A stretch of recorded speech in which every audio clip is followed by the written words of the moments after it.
morning, good morning, good morning. This is Pelias TV. Na naman. Okay, so ngayon it's Sunday, October 10.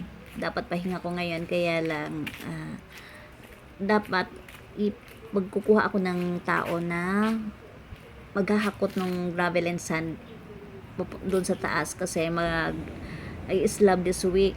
Kaya lang umulan ng napakalakas. So bali kukuha ako ng tao ngayon, kaya lang dalawan muna natin yung pinapagawa kong bahay namin ni Steve.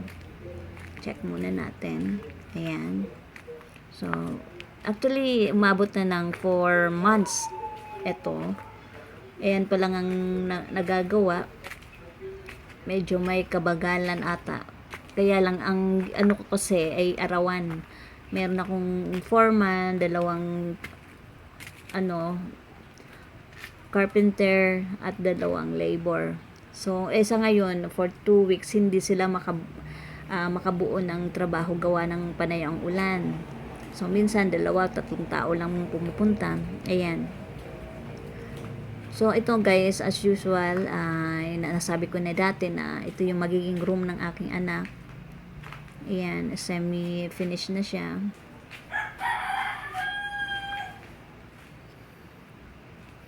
Ayan.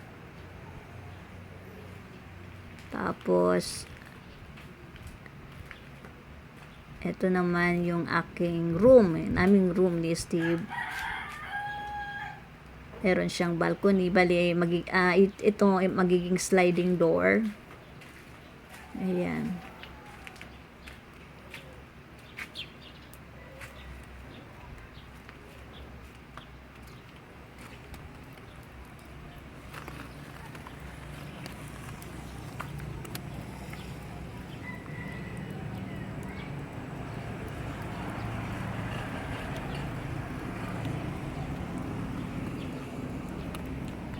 So, ito yung pinaka harap. Ayan. So, bali yung yung living room ay ito. Ito yung dining room. May bintana siya dyan. Ito yung paakyat papuntang rooftop. So, akyatin natin. Check muna natin kung ano yung nakalagay doon. Ayan. Meron siyang mga bakal. So, ready na talaga siya for slab. Ang problema nga lang, gawa ng panay ang ulan, hindi matapos-tapos this week. Kaya minsan napofrustrate talaga ako. Gawa ng expected ko na tapos na to. Kaya lang, wala rin naman tayo magagawa dahil hindi mo makokontrol yung panahon. So, iyan. Andito tayo sa taas. Actually, gusto ko mag-attempt na umakyat, kaya lang takot ako baka hindi ako makababa. Kasi walang maayos na ladder. So, yan. So, guys, pupunta tayo ngayon doon sa kukunin kong mga trabahador o may maghahakot ng gravel and sand. I-remind ko kung pwede sila ngayon o tomorrow. Kasi ngayon alanganin ng oras. 11 na. So, wala na silang matatrabaho. Gawa ng kaulan lang talaga. Malakas din yung ulan. Ayan. So, kung titingnan nyo yung clouds, talagang walos wala kayong makita. Actually yan, Mount Iriga yan, pero hindi mo makikita dahil puro ulap. So, basa yung daanan. Ayan. Tahimik. So, dito tayo sa kabila. Ito yung going to Nabua. Bali, ang pupuntahan natin ay yung mga pwedeng maghakot nung baybay o yung gravel and sand. So, dun sa kabila, tatawid pa tayo ng daan, ng highway. So, hintayin muna natin na walang sasakyan. Ayan guys, so nakatawid na tayo. Ito yung Coco Lumber na shop. So, bago tayo pumunta doon, naisip ko na pumunta muna tayo sa furnitures para tumingin kasi kailangan ko ng hamba yung ilalagay ko sa pintuan, yung frame ng pintuan. magtatanong-tanong ako kung magkano ang presyuhan ngayon. So far, andyan, naitanong ko nga sa kanila kung magkano. So, ang ibinigay sa akin is 2,300. Actually, 2,600. Discount daw yung, gagawin lang 2,300. Ano siya, made of acacia or mahogany. May, na siya, may varnish na siya. Yan. So, tumingin ako ng mga furnitures. Pero ay humingi na rin ako ng price kung magkano yung pintuan kasi yun ang kailangan ko sa susunod. Ayan guys.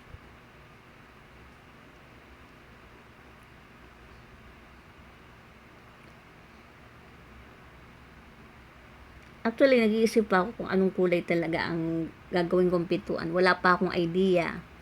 So, tingin ko maganda yung white. Sa tingin nyo. Ewan ko lang. Basta type ko talaga yung white.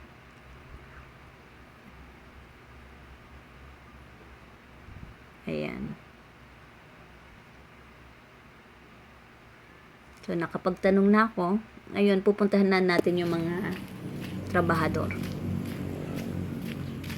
Medyo, hindi naman kalayuan. Siguro, lakad natin around 5 minutes. Andun na tayo. Medyo maulan nga lang at maputik. So, actually, gusto ko talaga magpahinga ngayon kasi linggo. Kaya lang, syempre, sayang ng oras.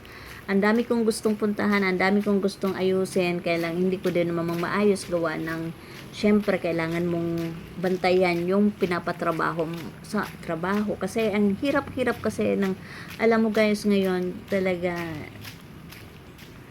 sabihin natin okay naman yung mga trabahador, kaya lang pag hindi mo binabantayan, hindi sila nagtatrabaho ng maayos. Minsan mas puro pahinga, so kailangan kahit nga andun ka, minsan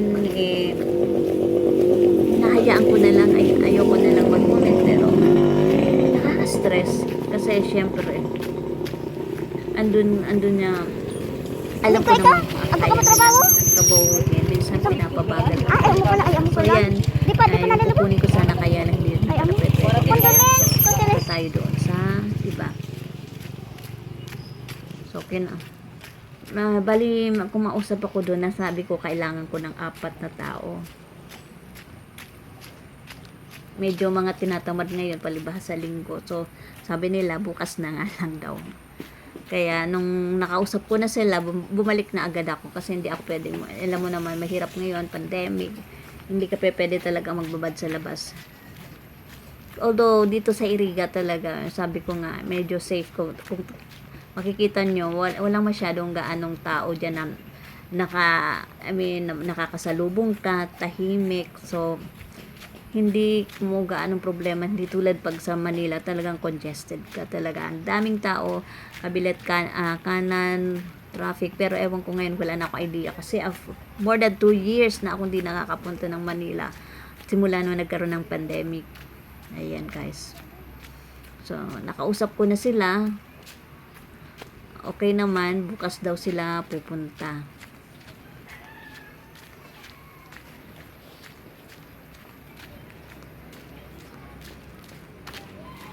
Ayan. So, ayan guys, babalik na tayo. So, ano bang kwento natin? Okay, sa pagpapabahay namin. Actually, wala talagang plano kaming magpabahay kasi during that time, 2 years ago, bali pumunta dito sa Pilipinas si Steve, pero wala pa siyang, hindi pa niya alam kung magiging kaming, yung commitment ba, takot siya sa commitment. So boyfriend lang kami noon, pero andun na yung tulong niya, kumbaga andun na sa parating niya kaming tinutulungang mag-ina. And then nung before lockdown, nauwi na siya ng England.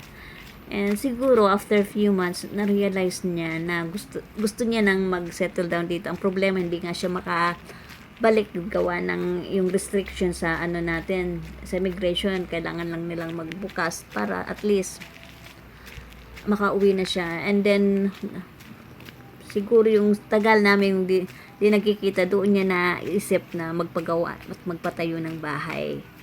So yun naman sa awa ng Diyos natupad na rin. Kaya lang mas maigi na rin na kung andito pa rin siya, 'di ba? Kasi sa ngayon ako talagang totally nagmamanage niyan. Gawa ng syempre ako ang andito. Kaya ang stress, ang sakit sa ulo ay ako yung nagsumasagap, gawa ng syempre mahirap mo na i-budget lahat kasi nung last time na nagplano kami medyo mura pa yung mga materyales. Ngayon sobrang mahal na. Nung time na nagsimula ako, mahal yung materyales. So yung doon sa plan, sa prospective plan talaga hindi nasunod. At yung kumbaga yung mga ginagastos ko ngayon parang nag-over na. Kaya lang naiintindihan ko naman kasi gawa ng matas talaga yung bilihin. Pero ngayong tag-ulan, bumaba na yung mga bakal, pero hindi ko na rin naman kailangan, di ba? So talagang ganon. So ito, bukas na lang siguro sila maghahap ng sand, kaya uwi na tayo. At alam mo guys, napapasalamat ako sa Pilipinas. Very supportive sa amin. Wala akong masabi sa kanya. Kaya nga sabi ko, bakit pa ako kailangan maghanap ng trabaho? For 17 years, I'm single mom. So, siguro dahil syempre OFW ako, wala na akong panahon sa mga anak. Gawa ng Pilipinas, gawa ng health issue na doon lang nagkaroon ako ng katuparan na magkaroon ng love life. And yung best friend ko pa, si Steve. Actually, nagkaroon sa online lang, sa Facebook. And then, ayun na lahat ng nangyari. Ganun na lang, wala sa plano. Wala sa plano. Siguro nga, pinadhana kami dalawa at the same time, yung pagbabaho. Ayun na, makikita ko na rin naman. Pero syempre, mas maigi kung buo na siya at ready to matitirhan kasi syempre para makatipid na rin dahil yung sa ngayon bali umuupo lang kami sa apartment ang anak ko. So, sayang din naman, at least kung may bahay ka na, doon ka na, hindi ka nagagastos at hindi ka na mabayad sa apartment. At buti na nga lang ayan guys, yan ang pinapabuo namin bahay. So, buti na lang at malapit lang doon sa apartment, kapit bahay lang. Kasi yung area na yan, properties ng family ko. And next week, merong apartment dyan. So, dyan muna ako pansamantala. Actually, naka 3 years na ako dyan. Kami ng mag-ina. So, dito umuwi si Steve pag andito siya sa Pilipinas. Ayan. So, medyo sa ngayon, medyo magulo kasi may sa baba, bago lang yung nangungupuahan, kaya ayan, meron pang maraming tambak.